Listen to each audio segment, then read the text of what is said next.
بسم الله الرحمن الرحيم الحمد لله رب العالمين والصلاة والسلام على أشرف المرسلين سيدنا ونبينا محمد صلى الله عليه وعلى آله وصحبه وسلم تسليما كثيرا. جزاكم الله خير again for dedicating yourself and committing yourself to our Fiqh of Worship course, inshallah ta'ala, and series. And we are still within the chapter of Tahara and purity that includes within it the chapter of wudu and ablution. So inshallah ta'ala, we are continuing our 1 second, please.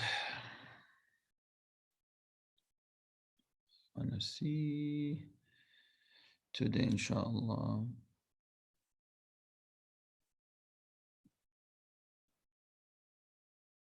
Let me stop the share for a second and share with you. No.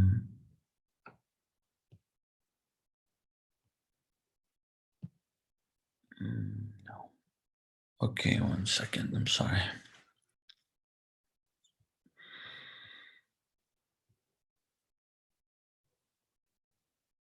Okay, I want to share with you the new presentation. I thought I had it open, but looks like I didn't. So let me just open it. I'm sorry.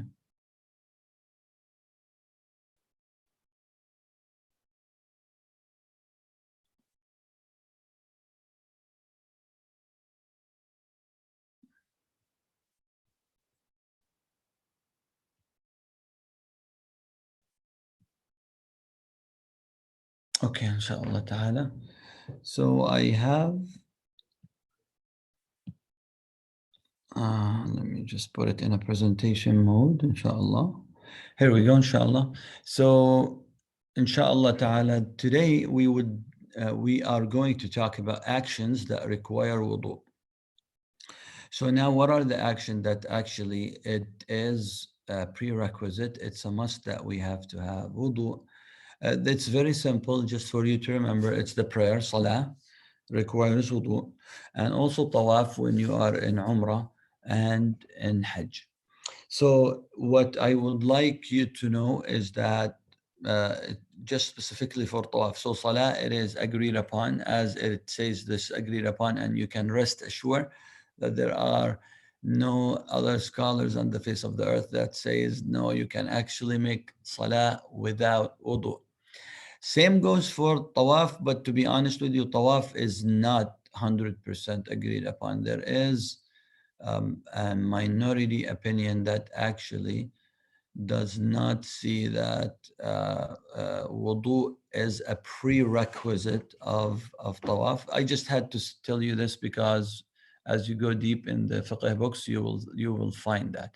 I know the book included that, but inshallah, I'm making some notes to review with Imam Bayanuni on some of the notes that are being put, because the book is really meant to give the opinions of others. So this one needs to be reviewed, inshallah. So there is an opinion that actually says that, but it's a very minority opinion. So we are going to go with, inshallah ta'ala, general, since that that salah and tawaf require wudu, inshallah. What are actions that require wudu that are disagreed upon by Muslim jurists? So these are some actions that are disagreed upon. So it's not with consensus that every scholar agree with. And this is good for you to know. At least now you know salah and tawaf. It's a prerequisite of wudu is something that you have in mind. Now, what is disagreed upon, and it's not unanimous and it's not in with consensus, is issues that relates to you. So you're familiar with it, but now you're going to go into a lot into the mix-up of culture. So remember, we are here trying to clear that culture issue and making it more of you being knowledgeable with actual proof. So it might actually come and align with the culture that you grow up with. But inshallah, I don't want you to be surprised, or sometimes maybe um, um, um, you feel awkward is that, all along I knew it that way, but this is the first time, because these are maybe the way that this course is designed is for you to actually be entitled to all opinions. So if you hear something out there, you always knowledgeable that this opinion does exist and it's valid. So number one is touching or carrying a copy of the Quran. I know the vast majority of us, we grew up and you grew up that, touching the Quran is something cannot be done by someone who is, for example, is in a state of impurity, especially if it's a major state of impurity, like, if someone is on junub status, or if a woman having her monthly cycle, her monthly period. So all along, this is an opinion that we carried, but you come to know today, Alhamdulillah, that there are other opinions that actually don't see it that way, which means that this is an item, and it's a knowledge that you get to research more and read more about it and see the supporting evidences and proofs for it, and apply and adopt what you really truly feel comfortable with after, of course, you took the measures and the asbab of studying the case. So you're not just picking and choosing of whatever fits you best, but rather you are truly convinced that I really have read it, I have really researched it, and I'm really comfortable with what I am adopting in my daily life. So touching or carrying a copy of the Quran requires ablution. That's the four main Muslim jurists, and that what might come to you as a surprise, that all the four schools come to actually agree on this item, that that it requires wudu. So you have to have wudu in order for you to actually carry the Quran or touch it, and that's the four major schools. And that's why it's highlighted for you, because that's the vast majority of our scholars. Does or the opinion of the four major schools, that is. The other opinion is that it does not require ablution for one in a state of minor ritual impurity. What we mean by minor ritual impurity is like if someone is really having wudu, and then that someone lost wudu. So that's called minor ritual impurity. It means that this person does not have a fresh wudu on. He or she lost their wudu, right? That's called minor. Major, if someone actually went into a janaba status, like, spouses, they had intercourse together and now they are in a janaba status. It requires not only wudu, but rather ghusl. That's like full bath. That's called major ritual impurity. So minor here comes that someone lost his wudu. Can that? Yeah, some scholars say that you do not really have to have wudu in order for you to carry Quran or to touch it. Now, the other point is, however, scholars agree that those in state of minor impurity may recite the Quran without touching it. So this just item is just added for you, that the the scholars, that it says, however, scholars agree that those in a state of minor impurity, yani they lost their wudu, may recite the Quran without touching it. So now what that means, just it would not be confusing for you. We are going to put it into two categories. One sees that, or adopts the opinion that the Quran cannot be touched without wudu. Same category sees no problem with that person reciting Quran without touching the book itself. I hope that clear. Second category is that they have no problem with someone who does not have wudu to touch the Quran, and let alone that someone can always read the Quran without wudu, just reciting the Quran. So again, two categories. One sees that Quran cannot be touched without being on a state of wudu, but they can recite the Quran, with their heart, verbally, vocally. They can just announce it out loud without touching the book. The second category sees no problem with touching the Quran without wudu. Now, actions for which wudu is preferred. So now the slide before was about actions that require wudu. So that's salah, that's tawaf. Then actions that have disagreed upon whether wudu needs to be needed or not needed. We talked about touching the Quran itself. Four major schools say yes, and some other opinions say no, you don't have to have wudu. So this is good for you at least to know. Alhamdulillah Rabbil Alameen. Now, actions for which wudu is preferred, not like the sunnah actions. Mentioning the name of Allah subhanahu wa ta'ala, like the dhikr. It is highly recommended that we are on a state of wudu when we do our dhikr, when we do our tasbih and what have you. Going to sleep, it is recommended to have wudu before you go to sleep. It helps a lot with your sleep to be comfortable, for you not to be bothered by any kind of bad dreams and what have you, because you're in a state of tahara. Third, if one in a state of major ritual impurity wants to eat, drink, or have or have intercourse. I'll explain this momentarily. So what that means is that it is recommended to have wudu. If someone, let's say someone actually is in a state of major ritual impurity. So someone actually had a wet dream and woke up in the morning, but they don't want to immediately take a full bath.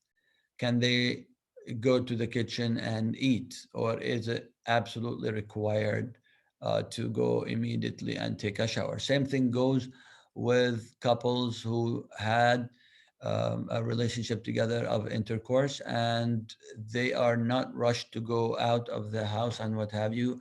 Is it absolutely required for them immediately to take a full bath, or can they actually do something else? Like, for example, the examples here, to go to the kitchen, eat, drink, just sit, relax, have a cup of coffee. Is that possible? The answer is yes. Part of it is what is recommended is, if that is the case and they want to delay the full bath, it is recommended for that person to have wudu on, at least just wudu. But that wudu does nothing but puts a person in a minor. It's just a state of going from major ritual impurity into a minor, but of course it's temporary minor, but they still have to have ghusl. This is just, it's more of recommended to put that person at comfort, that's all. But the ghusl and the full bath is still required.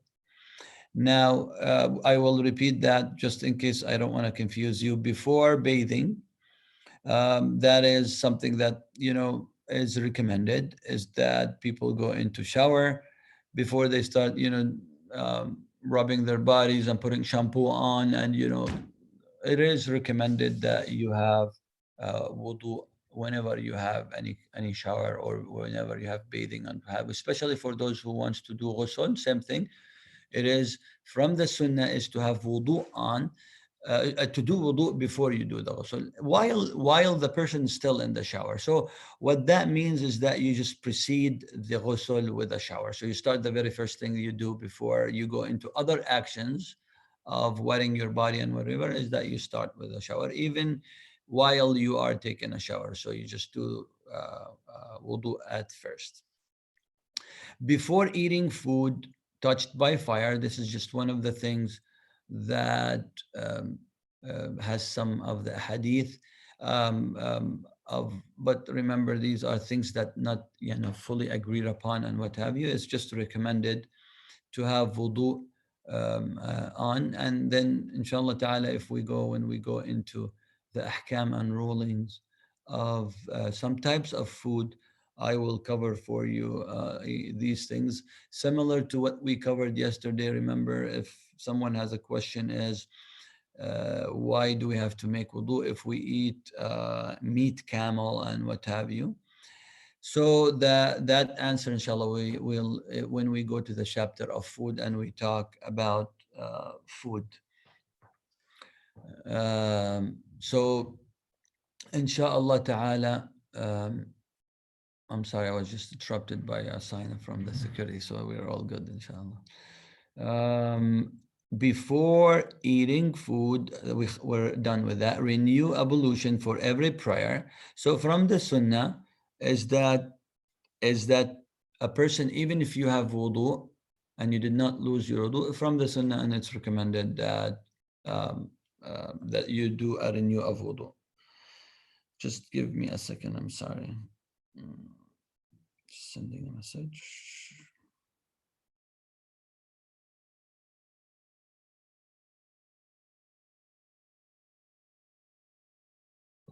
Okay, so we continue, inshallah, after each minor ritual impurity. What that means is that someone has wudu and just lost it right now. What what that means is that they immediately have the habit to go and renew their wudu. Remember when we talked about someone who always have a state of, who always is in a state of wudu, always. So they lose their wudu and they go immediately and they just do a fresh wudu again. So that's what it means. After vomiting, from the sunnah, and it's recommended that if someone vomits after they relax and they take care of themselves, is to do a fresh wudu. If one carried a dead person, this is, remember yesterday we talked about when someone washes a body, it is to have, we talked whether it's disagreed upon if to have wudu or not. But here, this just talks about not the ghusl, not the washing of the dead body itself that we talked about yesterday. This has nothing to do with the washing of the body, but has to do with carrying the body after it's done, after it's wrapped, after what have you. When we carry the body on our shoulder and we are about to place it in the ground, it is from the sunnah afterwards, after placing the body in the ground and finishing with the burial procedure, is to renew our wudu. Last slide, I believe, yes, last slide for today is this one, which is some notes concerning wudu. First note is permissible. Is it permissible to speak while performing wudu? Yes, it is permissible to speak, and we talked about this yesterday in the question and answer session. It is also best for a person to use only the supplications reported from the Sunnah. So, to after, remember we talked about the supplication. People ask, can I say anything? Yes, you can, but it is always highly recommended that you use the exact same wordings of what Prophet Muhammad ﷺ did, because that's the highest level of reward. And remember, you're imitating your beloved Prophet of Allah sallallahu alaihi wasallam. So you're taking, that's a whole different spectrum when you always try to imitate him and do exactly like him and to speak like him and to say the same wording like him and to memorize the sayings that he used to say. If there is a doubt about number of times particular body parts was washed, go with the smaller number and build on that. This is just about, remember, we learned that the must in the wudu is to do at least once, to wash the body part at least once. 3 times was just merely a sunnah. If someone actually wants to apply the sunnah of 3 times and doesn't remember, did I do it 1, 2, or 3, or like 2 or 3? I'm sorry, 2 or 3. So you always build on the lesser one. So you go with 2. So you add 1 more. That makes it 3. Make sure water gets to all areas required to be washed for ablution. So that goes again for the wudu, is to make sure that all the areas are being washed and it's wet. If one is wearing a tight ring, she should remove it so that water reaches to the entirety of the finger. Or if it's a loose ring, you can just move it around. People with unusual circumstances. So this one is particular about some type of people who have some type of disease, who cannot control their body movements, they cannot control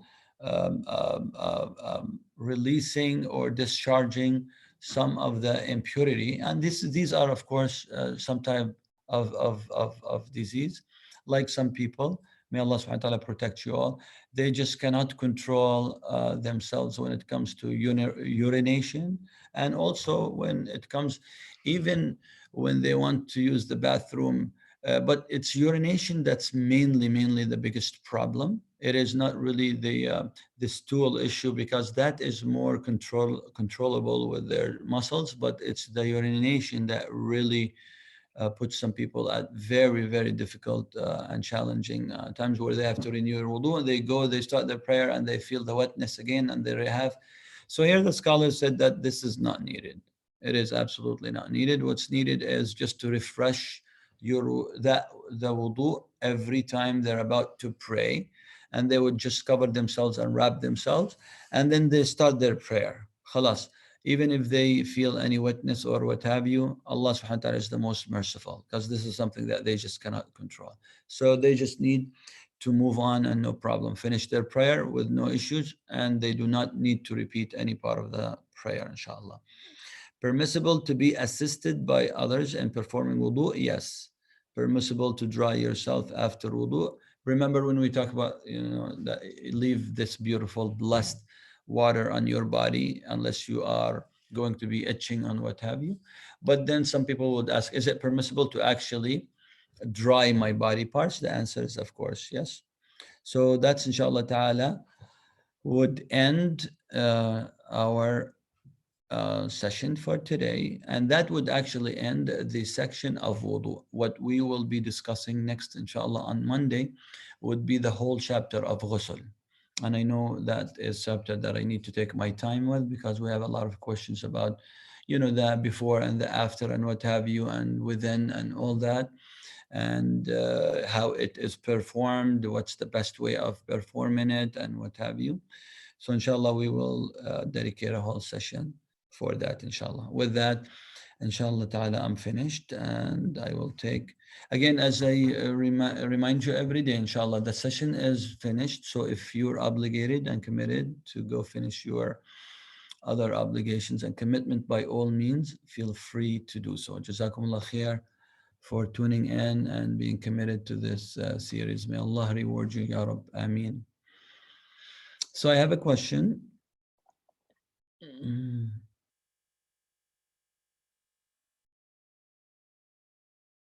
Is it okay to hold an electronic version of the Quran, such as Quran app on iPhone, without wudu? So this question is assuming, let's say, the opinion of the major schools of thought that carrying and touching Quran without wudu is not permissible. Going with that opinion, the question is saying, is it okay to hold my phone and read the Quran from my device and not from the actual book? And the answer is yes. Electronic devices are mainly um, um, treated from our scholars no different than your memory, in your brain. So you're really just reciting. It's like you're reciting from your memory, but you're just looking at a device. So you're not really physically touching the book that every Muslim comes to recognize as the Quran that is put into one book that is also recognized by every Muslim on the globe that this is the Quran. But when you're holding your own device, everybody would recognize it as just a phone. Exactly like when you're reciting from memory, nobody knows. So it is considered to be like reciting from your memory. So you're absolutely, inshallah ta'ala, okay to read it from your device without wudu. Okay, inshallah. So this is, let me see if we have other questions. I have. does wudu also apply to translation of Quran? So is the same ruling applies to the translation of the Quran? The answer by consensus is no. Translation of the Quran is not the words of Allah subhanahu wa ta'ala. It is not what Allah subhanahu wa ta'ala spoke, but rather it is to the best of judgment of a human being or human beings as a group came together and translated the best of their ability to what could roughly mean of what Allah subhanahu wa ta'ala stated in the Quran. That's why most of the time, out of respect, we say what could be translated as, or what could be roughly translated as. It is out of respect and etiquette to actually say that. Because if you say Allah subhanahu wa ta'ala said and you just speak in English, Allah subhanahu wa ta'ala didn't say that. Allah subhanahu wa ta'ala did not say what you just stated in English, but rather spoke it in a different language and also spoke it in a different format. It's so out of just etiquettes and out of respect to Allah subhanahu wa ta'ala, we say what could be translated as. So reading a translation of the Quran is no problem. None of the rules apply to that. So you're perfectly fine, inshallah ta'ala. So that's what I have. Unless I'm giving you, inshallah, 10 seconds or like 15 seconds if you want to unmute yourself. And by all means, since you are a student of knowledge, I want you to feel very comfortable to learn how to connect with your teacher. So don't shy away, don't feel awkward. We're here all to learn. Exactly like you are physically attending my class, you would raise your hand, you would speak. And so it is part of you learning, through the series of there is no problem. Don't shy away from speaking your mind, debating a point, clarifying something by all means. So feel please comfortable. I don't want to, of course, push you for it. I fully respect your privacy, but I just wanted you to know that this is an option by all means, that you can always unmute yourself and comment, add additions to what was said, or any questions that you have in mind.